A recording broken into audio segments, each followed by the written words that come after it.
السلام علیکم۔ اپنے اندر کی ہوا نکال دیں، خوش رہیں گے۔ ایک اسکول نے اپنے نوجوان طلباء کے لیے تفریحی سفر کا انعقاد کیا۔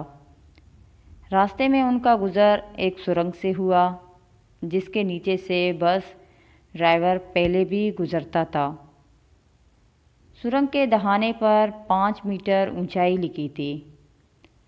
ڈرائیور نے نہیں روکا کیونکہ بس کی اونچائی بھی 5 میٹر تھی، لیکن اس بار بس سرنگ کی چھت سے رگڑ کر درمیان میں پھنس گئی، جس سے بچے خوف و ہراس میں مبتلا ہو گئے۔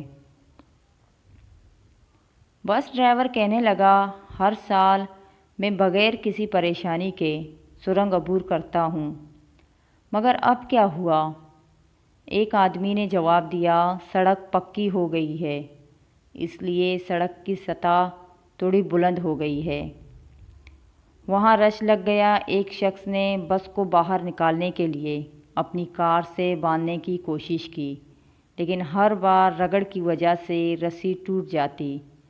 کچھ نے بس کو کھینچنے کے لیے ایک مضبوط کرین لانے کا مشورہ دیا اور کچھ نے کھود کر توڑنے کا مشورہ دیا۔ ان مختلف تجاویز کے درمیان ایک بچہ بس سے اترا اور کہا، میرے پاس حل ہے۔ اس نے کہا، پروفیسر صاحب نے ہمیں پچھلے سال ایک سبق یاد دیا تھا اور کہا تھا ہمیں اپنے اندر سے غرور و تکبر، نفرت، خود غرضی اور لالچ کو نکال دینا چاہیے، جن کی وجہ سے ہم لوگوں کے سامنے پھولے ہوئے ہوتے ہیں۔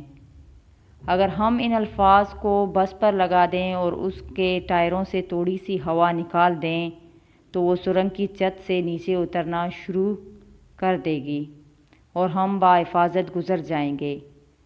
بچے کے شاندار مشورے سے ہر کوئی حیران رہ گیا اور واقعی بس کے ٹائروں سے ہوا کا دباؤ کم کیا گیا تو بس سرنگ کی چھت کی سطح سے نیچے گزر گئی اور سب بحفاظت باہر نکل آئے۔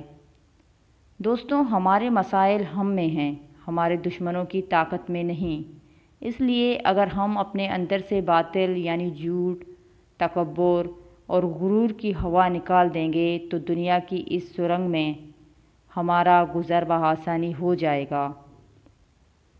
بس اپنے اندر کی غرور و تکبر و انا اور خود غرضی کی ہوا نکال دیں، معاشرہ اچھا ہو جائے گا۔